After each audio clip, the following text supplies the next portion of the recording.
talk about how important this is, and what do you guys want to say to somebody out there who has any information? If there's anybody that can give any information to lead to the arrest and conviction of the perpetrators of this crime, the family would like to offer a $25,000 reward. If anybody can please help give a lead that can arrest and convict these criminals. There's no two people that deserve this less than these two. They were the most generous, loving people that opened up their home, their hearts, and their wallets to everybody. And we just cannot help the detectives get any leads. Wow. You were worried about your sister, you and another brother, on Friday. And could you have imagined what you guys came and found that day? No. We were calling my sister all morning. I have lunch with her almost every day. And she wasn't answering, and it was going right to voicemail. So ironically enough, I drove by here around 11 a.m. and I saw my brother-in-law Jim's truck in the driveway. So I didn't think twice about it. I thought maybe she took Jim to the doctor. I was like, good, Jim's here. And he protected her. He looked out after her. He was a beautiful, beautiful husband and brother-in-law. And so I felt safe. I felt fine. But I called Jim and I said, if you could please just call me and let me know you're okay. I don't want to be that worried brother. Just let me know you guys are okay. He didn't go right to voicemail, but her phone did. So I went, took care of a little business, came back about an hour later, and my brother also pulled up at the very same moment. It was just ironic. And he says, you didn't go in yet? And I says, no, I didn't. So we opened the garage code, and we saw Jim laying on the garage floor. And then all the air went out of my body, and we went into the house after I already called 911, and they were very good to instruct me how not to contaminate evidence. And I saw my sister on the floor in there. So the Clinton Township Police Department's been wonderful. They're excellent. I have a lot of faith in them. But I cannot think of anybody that could possibly do something like this to them. So if anybody can help, we would be very grateful, and we'll show our appreciation with the reward if we can convict these criminals. These people have no idea what they took from your family, do they? No, we don't have any. It doesn't look like anything was taken that I know of. I mean, we don't know. It doesn't look like that. Looked like it was more of a crime of passion than anything. I can't tell you any more than that. I wish I could. Wish we knew more than that.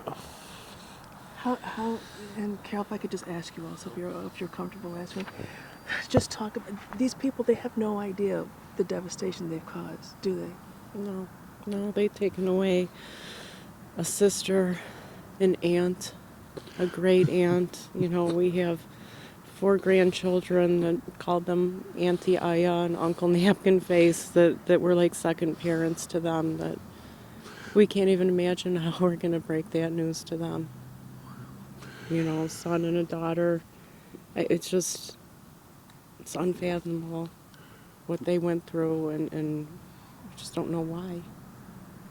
And the person who did this has got to be one sick person that could do something like this. So to anyone, let alone people that were so giving and kind. Yeah, it just doesn't make sense. There's nothing about this that makes sense. It's just, it's a senseless crime. I need help. I need help. If anybody has a lead that can help us, it would be so important to contact the Clinton Township Police Department. And just to make sure the mic wasn't breaking up when you guys said this, talk about just how giving a couple and how kind they were. Jim and Christy were the most loving, caring, generous people I have ever met in my life. They opened up their homes to all of us. At one time, we've all stayed here and just felt so comfortable.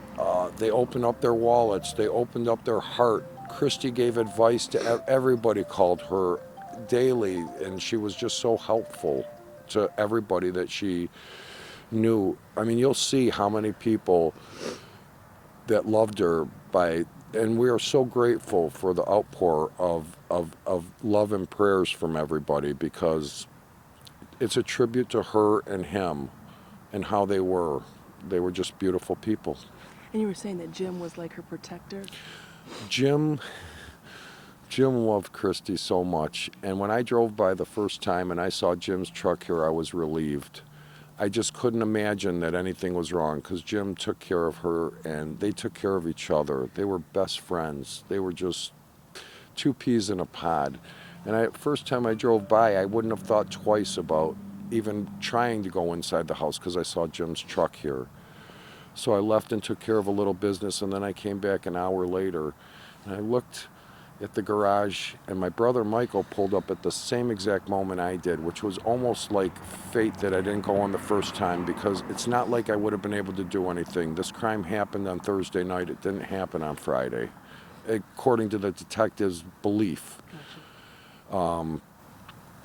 So when we opened up the door together, I couldn't imagine what I saw. Just all the air left my body, and I just buckled at the knees. And then walking inside, I was just praying that I did not see my sister inside the house. But I was already talking to 911, and they told me how to enter without contaminating evidence. And I saw my sister on the floor in the living room, and I just buckled. My life is over. I'll only exist from here. I won't live again. Carol, if you could say something to the person that's listening that knows something, because somebody always knows something about this crime. If you could say something to the person that's listening, I'll ask you both this also. What would you say to them? If they're sitting back with that information that could close this case, that could make that arrest, what would you say to that person who may be just scared to come forward, or nervous, or who knows what? Our sister and brother-in-law were just ripped out of our lives. We're never going to be able to talk to them, to hear their voices, to see them at our family gatherings. Just please, if you know something, just please come forward, because we just need closure. We need to know why. I just don't understand why somebody would do this to them. They were such loving people. And Lou, what would you say to that person that could crack this case wide open? Help. Please help. This was senseless, and they don't deserve this. And anything I didn't ask you all that you would like to add? Again, I'd just like to thank everybody. It's amazing at how many people have been supporting our family and caring and loving prayers that they've been sending. And I just want to thank everybody for how